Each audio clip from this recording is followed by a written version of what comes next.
आज जो हम टॉपिक शुरू करने जा रहे हैं वो है सेबी। आई थिंक आज के टाइम पे हर कोई इस टर्म से वाकिफ़ है, security and exchange board of India. तो जो ये आज का टॉपिक है ये ना सिर्फ पर्टिकुलरली किसी स्टूडेंट के लिए या किसी एग्ज़ाम के लिए इम्पोर्टेंट है, बल्कि ये हर उस व्यक्ति के लिए इम्पोर्टेंट है जो सिक्योरिटीज़ में डील कर रहा है। क्योंकि जो सेबी है वो एक ऐसी बॉडी है जो इन्वेस्टर्स के इंटरेस्ट को प्रोटेक्ट करती है, जो सिक्योरिटी मार्केट में आइदर ट्रेडिंग कर रहे हैं या वो इंटरमीडियरी का काम कर रहे हैं या फिर वो एक इन्वेस्टर हैं।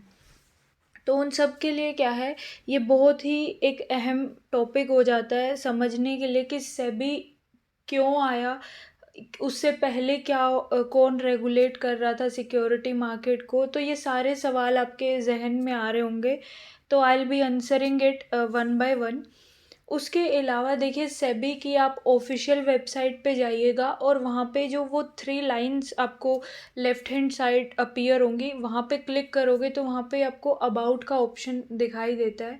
तो आप उस पर क्लिक करोगे तो आप सेबी की डीप स्टडी कर सकते हो, क्या क्या रूल रेगुलेशन सेबी बना रहा है, अब लेटेस्ट अपडेट्स क्या हैं। और ऑब्वियसली सेबी की हिस्ट्री, सेबी का इस्टेब्लिशमेंट, सेबी का प्रीएम्बल। मैं कोशिश कर रही हूँ इस वीडियो में मैं हर एक टॉपिक कवर अप करूँ, बिकॉज़ ये वीडियो ज़्यादा लंबी हो जाएगी, इसीलिए मैं उसको मतलब एक एग्ज़ाम सेंस में देख के मतलब इसको कवर अप कर रही हूँ। तो आप एक बार ऑफिशियल वेबसाइट को ज़रूर विज़िट करिएगा। तो चलिए शुरू करते हैं। तो देखिए, SEBI security and exchange board of India, तो जो सेबी की स्थापना है वो 1988 में होती है। उससे पहले जो रेगुलेट कर रहा था सिक्योरिटी मार्केट को, उस बॉडी का नाम था controller of capital issue. But क्योंकि इनसाइडर ट्रेडिंग बढ़ने लगी, इन्वेस्टर्स के हित अफेक्ट होने लगे, कोई ऐसी बॉडी नहीं थी जो क्या करे। क्योंकि देखिए, कंट्रोलर ऑफ कैपिटल इशू वो एक एक ऐसी टर्म दिख रही है कि जो रेस्ट्रिक्टिव सी है, ठीक है। तो इसीलिए क्या है, मतलब इन्वेस्टर्स के हित अफेक्ट हो रहे थे, इनसाइडर ट्रेडिंग बढ़ती जा रही थी, तो इन्वेस्टर के इंटरेस्ट को प्रोटेक्ट करने के लिए, अनफेयर ट्रेडिंग प्रैक्टिसेस को रोकने के लिए, कैपिटल मार्केट को डेवलप करने के लिए एक बॉडी की ज़रूरत पड़ी। तो 1988 में जाके सेबी को स्थापित किया जाता है। बट जैसे ही सेबी स्थापित होता है, वो एक उसको स्टैट्यूटरी पावर नहीं मिलती, क्योंकि देखिए किसी भी बॉडी को स्टैट्यूटरी पावर तब मिलती है जब उसके लिए एक एक्ट पास किया जाए। बट उस टाइम पे सेबी एक नॉन स्टैट्यूटरी बॉडी काम कर रहा था, मतलब जिसका काम सलाह देना था, बट वो रेगुलेटर नहीं था उस टाइम पे। तो ये चीज़ आप ध्यान रखिएगा कि सेबी के स्थापित होने के बावजूद कंट्रोलर ऑफ कैपिटल इशू वही प्रेवलेंस में था 1992 तक। फिर जाके 1992 में सेबी एक्ट है पास होता है, और जैसे ही सेबी एक्ट पास होता है, 30 जनवरी 1992 से सेबी है as a statutory body force में आ जाता है। तो जो उसके बाद जो आपको चीज़ें पढ़नी है, आपको बोर्ड जो इसकी हायरार्की स्ट्रक्चर है, इसका पावर्स हैं, फंक्शंस हैं, और क्या-क्या स्टेप्स है ये ले रहा है इन्वेस्टर्स के इंटरेस्ट को प्रोटेक्ट करने के लिए, तो ये सारी चीज़ें आपको पढ़नी है। बट आप फिर भी एक ऑफिशियल वेबसाइट पे एक बार जाके आप विज़िट कर लीजिएगा, मैं आपको यही सलाह देना चाहूँगी। तो चलिए चलते हैं इसके ऑर्गेनाइजिंग स्ट्रक्चर पे। देखिए, इसके ऑर्गेनाइजिंग स्ट्रक्चर पे सबसे पहले आता है चेयरमैन। ठीक है, चेयरमैन के साथ साथ कुछ होल टाइम और कुछ पार्ट टाइम मेंबर्स हैं, काम करते हैं। होल टाइम और पार्ट टाइम मेरे हिसाब से आप समझते होंगे, ऐसे मेंबर्स जो होली टाइम स्पेंड करते हैं बोर्ड के अंदर, और जो कुछ होते हैं वो पार्ट टाइम होते हैं। तो ये मेंबर्स हैं, प्लस इसमें कुछ आरबीआई के रिप्रेजेंटेटिव और हमारी भारत सरकार के भी रिप्रेजेंटेटिव जो उसको प्रतिनिधित्व करते हैं, वो भी बोर्ड में बैठते हैं, और स्पेशली वो फाइनेंस मिनिस्ट्री से होते हैं। उसके अलावा जो है, एक सिक्योरिटाइजेशन एपीलेट ट्रिब्यूनल भी बनाया गया है, सैट के नाम से हम जानते हैं। ये बेसिकली उन एंटिटीज़ के इंटरेस्ट को प्रोटेक्ट करता है जो एग्रीव्ड हैं सेबी के फैसलों से। मतलब कई बार सेबी ऐसे फैसले ले लेता है जिससे क्या है, पार्टीज़ अफेक्ट होती हैं। तो वो एंटिटीज़ जिनको लगता है कि सेबी ने कोई फ़ैसला उनके ऊपर थोप दिया है, तो फिर वो अपना अपील डाल सकती हैं सैट के पास। इसके अलावा सैट है, जितनी भी अपील है जो pension fund regulatory development authority के अगेंस्ट, या insurance regulatory and development authority of India के अगेंस्ट, ये कंप्लेंट भी क्या है, सैट सुनता है। तो सैट ना सिर्फ सेबी के अगेंस्ट, बल्कि जो हमारा पेंशन फंड है और जो इंश्योरेंस बॉडी है उनके अगेंस्ट कंप्लेंट भी पार्टीज़ की सुनता है सैट। सिक्योरिटाइजेशन एपिलेट ट्रिब्यूनल, इसकी स्थापना की गई है। तो अगर देखिए, आप सेबी के फैसले से सहमत नहीं थे, आप सैट के पास अपील डाल रहे हो। अब अगर आप सैट के फैसलों से भी सहमत नहीं हो, तो आप फिर एक ही ऑप्शन रह जाता है, आप जाइए सुप्रीम कोर्ट के पास। ठीक है, तो ये सारा इसका है ऑर्गेनाइजिंग स्ट्रक्चर, एक बार आप देख लीजिए। सबसे पहले हमारे हैं चेयरमैन। देखिए चेयरमैन, आपको एक अपडेट दे दूँ, पहले जो हमारे चेयरमैन थे सेबी के, वो अजय त्यागी सर थे। फिर हाल ही में जो चेंज होके मधाबी पुरी भुज ये नई चेयरमैन बनी है सेबी की। तो क्वेश्चन अराइज होता है इसका, और करंटली आपको अपडेट रहना पड़ेगा, एग्ज़ाम में ऐसे क्वेश्चंस काफ़ी पूछे जाते हैं। उसके अलावा देखिए, होल टाइम मेंबर्स की मैं बात कर रही थी। तो देखिए यहाँ पे अगर आप देख सको तो कुल मिला के 4 हैं होल टाइम मेंबर्स हैं। अगर आप देखें तो 4 होल टाइम मेंबर्स हैं, प्लस चेयरमैन हैं, प्लस उसके अलावा जो हैं हमारे 5 पार्ट टाइम मेंबर्स हैं। तो 5 पार्ट टाइम मेंबर्स हैं, 4 होल टाइम मेंबर्स हैं और 1 चेयरमैन है। तो कुल मिला के इस टाइम पे सेबी के बोर्ड में 10 जने हैं। ठीक है, तो अब देखिए जो हायरार्की है जो इसकी सेबी की, उसमें देखिए जो चेयरमैन है, चेयरमैन को यूनियन गवर्नमेंट ऑफ इंडिया है नॉमिनेट करती है। तो उसका नाम कौन नॉमिनेट करता है चेयरमैन का? Union government of India. और जो 2 अदर ऑफिसर्स हैं, मैंने कहा था ना जो गवर्नमेंट के रिप्रेजेंटेटिव होंगे, तो वो फाइनेंस मिनिस्ट्री से होते हैं, और एक मेंबर होता है उसका नॉमिनेशन आरबीआई करता है। और जो अदर 5 मेंबर्स होते हैं, जिसमें से कम 3 का होल टाइम डायरेक्टर है होना ज़रूरी है। तो वो किससे होते हैं? उनका जो नॉमिनेशन है, जो उनका अपॉइंटमेंट है, वो करती है सेंट्रल गवर्नमेंट। ठीक है, तो ये है कुल मिला के, मतलब कि कुछ होल टाइम मेंबर्स है, कुछ पार्ट टाइम मेंबर्स है, 2 फाइनेंस मिनिस्ट्री से होते हैं और एक आरबीआई का रिप्रेजेंटेटिव होता है। तो ये बोर्ड के मेंबर्स है। अब मैं प्रीएम्बल की बात करती हूँ। सेबी एक्ट 1992 में प्रीएम्बल क्या कहता है? बेसिकली ये सेबी की पावर्स, सेबी के ऑब्जेक्टिव, सेबी के मोटो को बताता है। तो preamble of SEBI describes the basic functions of SEBI to protect the interest of investors in securities and to promote development and regulate securities market and for matter connected therewith or incidental thereto। इसका मतलब ये है कि सेबी का काम है investors के हितों की रक्षा करना। उसके अलावा जो हमारा कैपिटल मार्केट है उसे रेगुलेट करना, उसे प्रमोट करना। उसके लिए सेबी को जो भी हथकंडे अपनाने पड़े, रूल्स रेगुलेशंस बायलॉज जो भी बनाना पड़े, और उससे कनेक्टेड जितने भी मैटर्स है, वो सब सेबी देखता है। अब देखिए powers and functions of SEBI. देखिए वैसे तो सेबी बहुत सारे फंक्शंस परफॉर्म करता है, ये आप सेबी की रेगुलेशंस हैं, 1996 भी है, वो आप स्टडी करिएगा, और बहुत सारी अपडेट्स है 14-15 में भी है, तो आप उनको डीपली स्टडी कर सकते हैं। बट ओवरऑल सेबी क्या काम करता है, देखिए अगर आप भारत सरकार को देखते हैं, तो क्या क्या मतलब बॉडीज़ हैं हमारे इंडियन कॉन्स्टिट्यूशन में। देखो, एक जुडिशरी है, ठीक है, एक लेजिस्लेटिव बॉडी होती है, एक एग्जीक्यूटिव बॉडी होती है। देखिए जुडिशरी का काम क्या है? जजमेंट पास करना। एग्जीक्यूटरी का काम है जो लॉज बने हैं उनको एग्जीक्यूट करना। तो जो हमारी government of India basically executory का काम करती है, और जो हमारी पार्लियामेंट है वो लेजिस्लेटिव बॉडी का काम कर रही है। और जो हमारा जज है, जुडिशरी है, जो हमारे प्रेसिडेंट हैं, वो काम कर रहे हैं जुडिशियल का। तो वैसे ही सेबी के पास भी क्वासी जुडिशियल पावर है, मतलब जिसमें वो जजमेंट्स डिलीवर कर सकती है। क्वासी लगा है मतलब जुडिशरी जैसी पावर है, ठीक है। क्वासी मतलब होता है के जैसी, और क्वासी एग्जीक्यूटिव पावर भी है, मतलब जो रूल्स रेगुलेशन बनाने की ही नहीं, उन्हें एग्जीक्यूट करने की पावर भी सेबी के पास है। इसके अलावा सेबी के पास पावर है लेजिस्लेटरी, मतलब वो रूल्स रेगुलेशन बना भी सकता है, उसके ऊपर जजमेंट भी पास कर सकता है और उसे एग्जीक्यूट भी कर सकता है। तो ये तीनों पावर सेबी पोजेस करता है, बट क्वासी है मतलब सिविल कोड जैसी पावर है। क्वासी वर्ड आपको लगाना है, मतलब कि उसके जैसी है वो नहीं है, ठीक है। उसके अलावा इन जर्नल सेबी इन्वेस्टर्स के इंटरेस्ट को प्रोटेक्ट कर रहा है, सिक्योरिटी मार्केट का डेवलपमेंट प्रमोशन कर रहा है।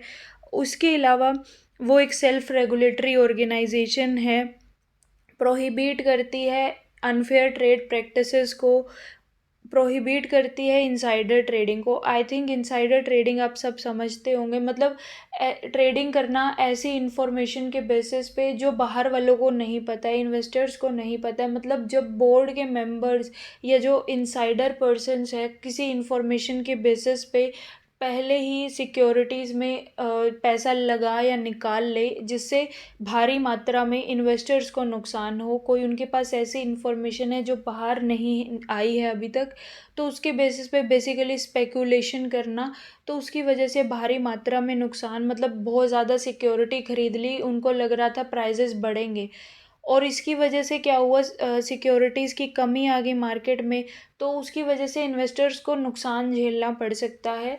तो ऐसी चीज़ों पे रोक लगाना भी सेबी का काम है।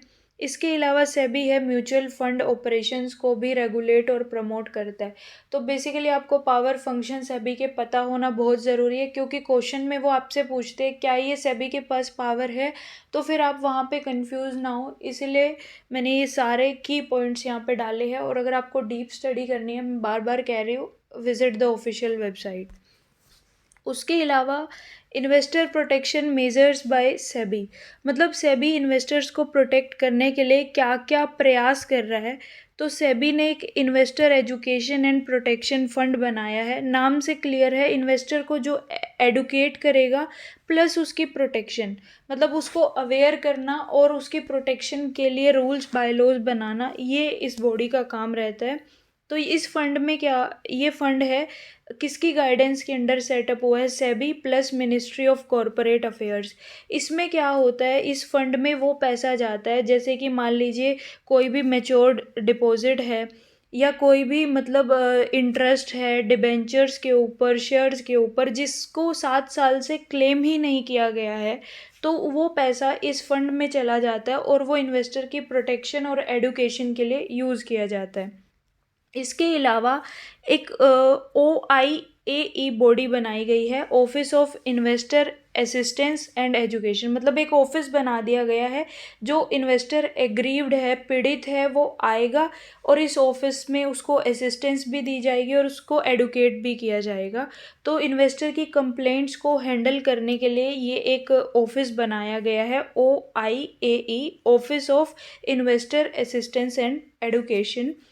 तो सेबी किस स्लोगन के साथ काम करता है, basically N informed investor is a safe investor, मतलब एक जागरूक इन्वेस्टर है वो सबसे सेफ है, मतलब दूसरा आपको बचाए इससे अच्छा आप इन्फॉर्म्ड रहें और आप एक्सप्लॉइट ना हो। तो सेबी इस नारे पे काम करता है।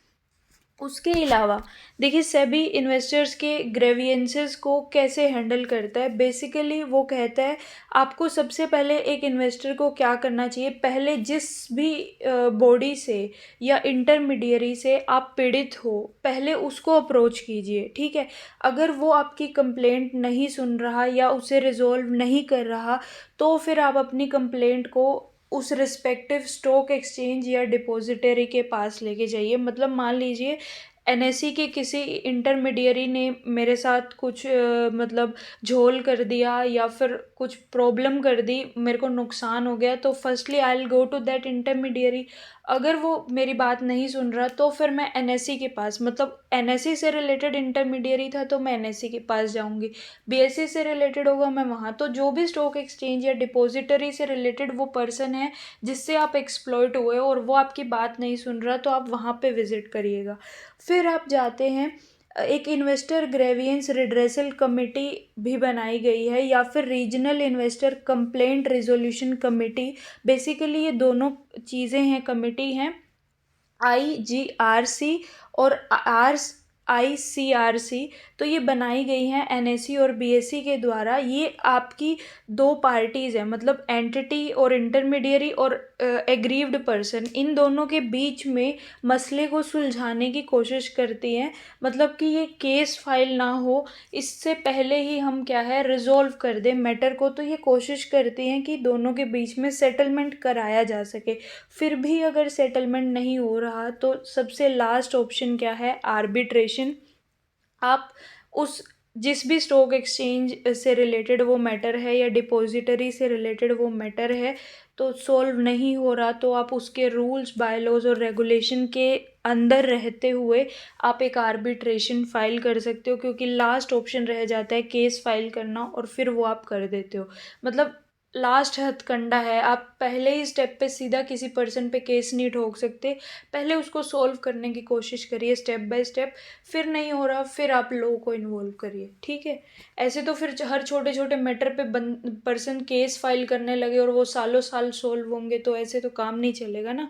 तो इसीलिए एक स्टेप है कि शुरू में कोशिश करी जाती है उस पर्सन जिससे दिक्कत है उसके साथ सॉल्व हो जाए। नहीं होगा तो फिर जैसे घर में झगड़ा हो जाता है, पहले जिसके साथ झगड़ा हो उससे रिजॉल्व करो। नहीं हो रहा, फिर हम किसी बड़े के पास जाते हैं, उससे भी नहीं हो रहा, फिर हम किसी रिश्तेदार के पास जाते हैं, फिर भी नहीं हो रहा तो फिर हम पुलिस कंप्लेंट करते हैं। वैसे ही ये है, पहले उस व्यक्ति के पास जाइए जिससे दिक्कत है, नहीं तो फिर उस स्टॉक एक्सचेंज या डिपॉजिटरी के पास जाइए, वहाँ से नहीं हो रहा तो एक रेजोल्यूशन बॉडी, मतलब काइंड ऑफ रिश्तेदार जो आपकी दोनों की लड़ाई सुलझवाएगा। नहीं हो रहा तो फिर केस फाइल करो, ठीक है।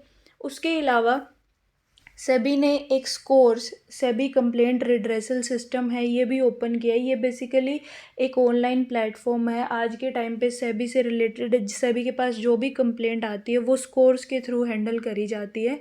ये बेसिकली कंप्लेंट है जो ये सिक्योरिटी मार्केट से रिलेटेड होती है, चाहे वो किसी लिस्टेड कंपनी के ख़िलाफ़ हो, चाहे सेबी के किसी इंटरमीडियरी के ख़िलाफ़ हो।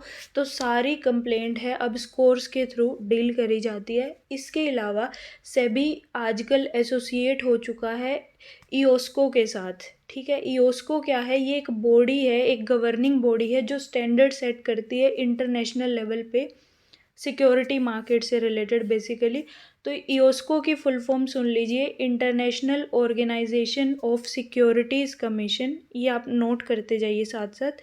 तो ये बेसिकली फाउंड हुआ था 1983 में, और इसका जो हेड क्वार्टर है मैद्रिद, स्पेन में है। तो ईओस्को को भी थोड़ा सा, मतलब बेसिकली आपका रेलेवेंस तो सेबी ही है, बट मैं बता रही हूँ सेबी ने उसके साथ एसोसिएट कर लिया है। उसके अलावा एक national institute of securities market भी है। ये एक एजुकेशनल इनिशिएटिव था सेबी का। सेबी ने 2006 में इसको इस्टेब्लिश किया था। ये एक पब्लिक ट्रस्ट की तरह काम करता है। तो ये क्या करता है, इसके पास एक वाइड रेंज ऑफ कैपेसिटी है इस इंस्टीट्यूट के पास, जो क्या है बहुत वेरियस लेवल पे ये क्वालिटी स्टैंडर्ड्स को सेट करता है और सिक्योरिटी मार्केट में पार्टिसिपेशन लोगों का ज़्यादा से ज़्यादा बढ़े, उसकी ये कोशिश करता है। तो thank you so much guys, यही था सेबी के बारे में। और जो आप डीप स्टडी करना चाहते हैं तो visit the official website, I am saying it again and again. उसके पीछे एक कारण है, वहाँ पे आप बिल्कुल क्रिस्टल क्लियर हो जाते हो हर चीज़ को लेके, because you can't cover everything in a video, ठीक है। ये बात आप समझते हो। दूसरी बात, मेरे से काफ़ी लोग ये क्वेश्चन पूछ रहे हैं that ma'am which medium should we opt. क्या हम हिंदी मीडियम स्टूडेंट्स हैं तो क्या हमारा ये एग्ज़ाम क्लियर हो पाएगा, या फिर हम कैसे स्टडी करें, क्योंकि मैटर सारी जगह, सब जगह, चाहे वो ऑफिशियल वेबसाइट है या जहाँ भी है, वो मीडियम हमें इंग्लिश में ही मिलता है। तो देखिए, जब भी आप इस एग्ज़ाम को तैयार कर रहे हो तो बेसिकली आपका मोटो दिखता है कि या तो आप रिसर्च में जाओगे या आप टीचिंग में जाओगे। तो जब भी आप टीचर बनना चाहते हो, देखिए सबसे बड़ी बात होती है, टीचर का कोई धर्म नहीं होता। तो ये लैंग्वेज मीडियम ये सब छोड़ दो, क्योंकि अगर देखो, I am saying I am not a great person, मैं आप में से ही एक हूँ और यहीं से बहुत छोटे लेवल से मैं उठी हूँ। तो वन थिंग आई वुड से कि देखिए, मेरा I myself was from a convent school, तो मेरे पास कॉमर्स में भी हिंदी मीडियम नहीं था, ना मेरे पास हिंदी सब्जेक्ट था। I studied Hindi just up to 10th class. उसके बाद मतलब मुझे आज 7 या 9 साल हो चुके हैं, मैं हिंदी से बिल्कुल मतलब बहुत दूर। बट जब आप टीचिंग में हो, देखो कोई मीडियम मेरा हिंदी से कनेक्टेड नहीं है, but still I can teach Hindi medium plus English medium students. तो one thing I would say, जिस भी एरिया में या स्ट्रीम में आप एंटर करते हो, लिव दिस टॉपिक कि मैं इस मीडियम से हूँ, मैं उस मीडियम से हूँ। अगर आप हिंदी मीडियम भी हो, बी परफेक्ट इन हिंदी, ठीक है। और सिर्फ हिंदी होने से आज के टाइम पे काम नहीं चलता, क्योंकि जितने भी बड़े लेवल के आप एग्ज़ाम देते हो, you need to be well versed in English plus Hindi, क्योंकि देखिए हिंदी हमारी मातृभाषा है, we have to accept that fact. और कभी भी चीज़ों को समझाते हो, you have to use Hindi, ठीक है। किसी के मतलब बिल्कुल जहन तक पहुंचना है तो you have to use the Hindi. But उसके साथ साथ आप कोशिश करिए कि आप इंग्लिश मीडियम की तरफ धीरे धीरे शिफ्ट करने की खुद को कोशिश करिए, क्योंकि वो वर्कआउट नहीं करती चीज़ें। आपको परफेक्ट होना पड़ेगा as a teacher, as a researcher. जब आप किसी भी कोई सपना देख रहे हो, तो you need to work on yourself, और ये आप खुद ही कर सकते हो, कोई नहीं करेगा आपके लिए, ठीक है। तो देखिए, मैं बिल्कुल हिंदी से मेरा कोई एसोसिएशन नहीं है, बट फिर भी मैं हिंदी में पढ़ाती हूँ, और ये मेरा शुरू से मतलब पार्ट ऑफ माय लाइफ रहा है। तो मतलब खुद पे थोड़ा सा काम करिए, और आप बेसिकली नॉलेज पे फोकस करिए। और देखिए, कुछ भी किसी भी स्ट्रीम में आप एंटर करते हो, या आप एक टेलर हो, आप एक स्टूडेंट हो, आप एक टीचर हो, या आप किसी भी प्रोफेशन में हो, आप खुद पे इतना काम करिए कि you are the bestest in that field, कोई आपके लेवल का ना हो, ठीक है। कोई भी काम करिए, चाहे आप मोची हो, आपसे बेटर मोची नहीं होना चाहिए फिर कोई भी आपके एरिया में। तो हैव दैट स्पिरिट और you can do it, this is sure, ठीक है। तो when I can do it, everyone can do it. तो do it, be confident. So thank you so much guys. अब मैं आगे आपको हमारा बैंकिंग सिस्टम कैसे इमरजेंस में आया, मैं उस वीडियो के साथ आऊँगी। सो thank you so much guys. Do like and subscribe this channel, and also share it with as many friends as you can. Thank you so much guys.